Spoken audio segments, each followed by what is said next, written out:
So today I'm going to be showing you a few ways that you can sound a little bit more like John when you're playing, and it really breaks down to three basic things.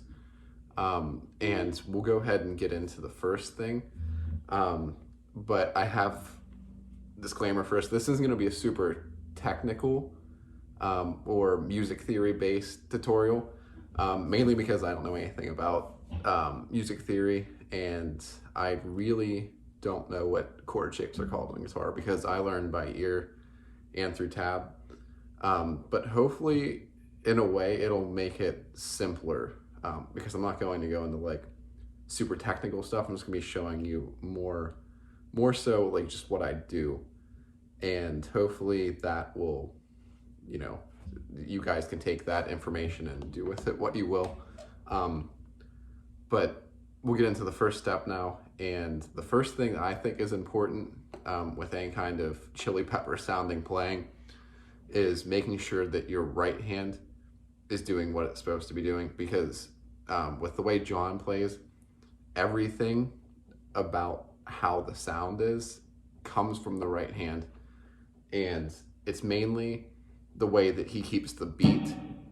And I guess I shouldn't say everything comes from the right hand, because you do have to mute strings with your left hand, and we'll get into that later in the video. But like, for example, in the beginning there, when I was playing that lick that I just made up that sounds like very Chili Peppers-esque, so it's like coming from a beat, and I was kind of using the Danny California beat. So when you do a beat like that, when you think of Danny California, it's just like you're basically playing the drum beat or aligning what you're doing with your hand with the drum beat. So for Danny California,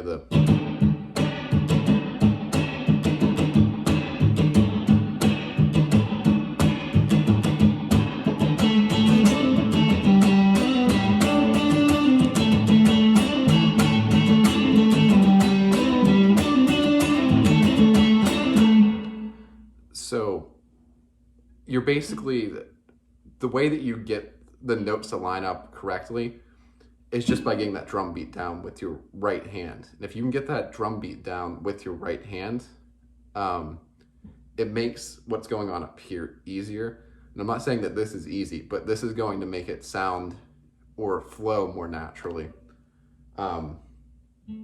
So another thing too that John does a lot of is muting pretty much every other string that you're not playing. So if I played this open without using my left hand to mute any of the strings that I'm playing, it would sound horrible. It would sound like this. Wait.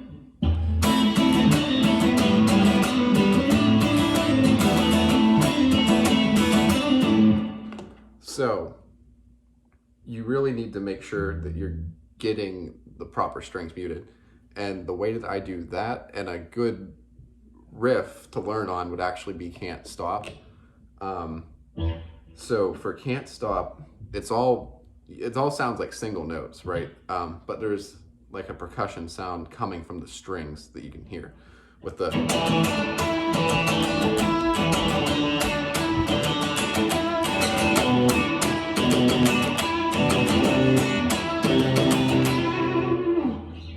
and that's because whenever he plays that, so for the first note, he is muting every other string with his pointer finger, like just laying it across them, like killing the notes. Kind of seems like the opposite of what you want to do. But you just want to kill every other note, and then you can use your thumb to kill the E string. And that's something that John does a lot too, is using your thumb to either play notes or mute.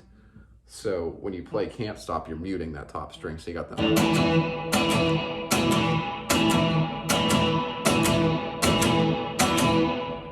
And then whenever you get that down, you can move it on to the, and whenever he does that, he is muting every other string. So what I do is, since it's this note, the I mute this, like I just touch the string that's above it, and I use my thumb to mute these two top strings, and then you're laying your finger across the rest, so you get the.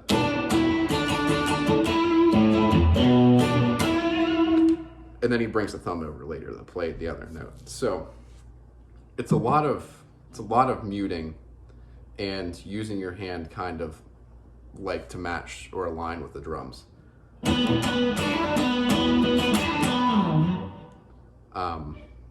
And another thing to keep in mind, so those are the first two things, is making sure you're muting the strings with your left hand and that you're also getting the drum beat down with your right hand. And the other thing, and I kind of mentioned it already, is using your thumb. And it's very Hendrix, and I mean that's where a lot of his influence comes from, is from Hendrix. So it makes sense that that's the way it is. So I'm trying to think of a good example here. So with Under the Bridge,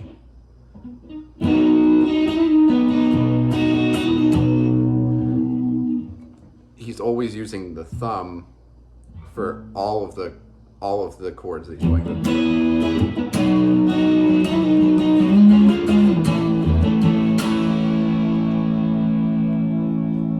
And the reason that he does that, instead of just playing like, is because you can't get your pinky in. So if you're just playing a regular bar chord like that,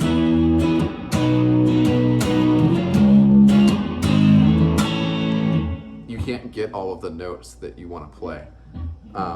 And he uses the pinky on a lot of pull-offs, so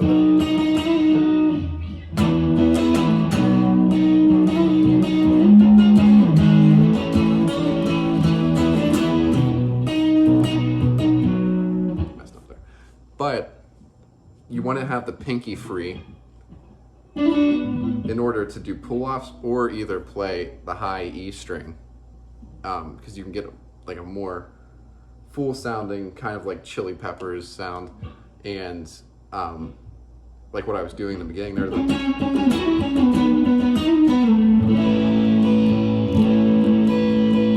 Because if you can't add that pinky in because you're playing just this note, like it sounds good, but it's more boring compared to just adding your pinky in like John does, and that's one of the things that makes his playing so good, I think.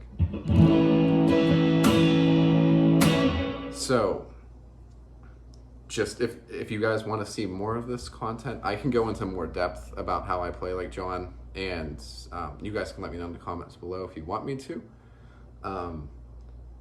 But the main three things to keep in mind from this video are your strumming hand, making sure you're muting all the other strings so you can actually play with that drum beat, because if you can't play with that drum beat, you're just going to be playing single notes. And that's a Hendrix thing too. And then getting your thumb over for more of these C chord shapes and adding your pinky in, and you can play that anywhere. And then hopefully from that, whether you're just trying to cover some Chili Peppers stuff or you want to write your own stuff that sounds like the Chili Peppers, you can use these three tricks to get some stuff that's going to sound like that.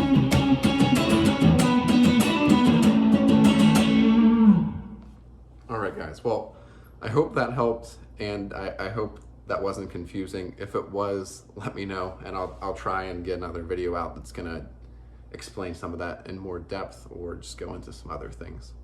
All right, thanks for watching. Please like and subscribe if you like this video. Thanks. Bye.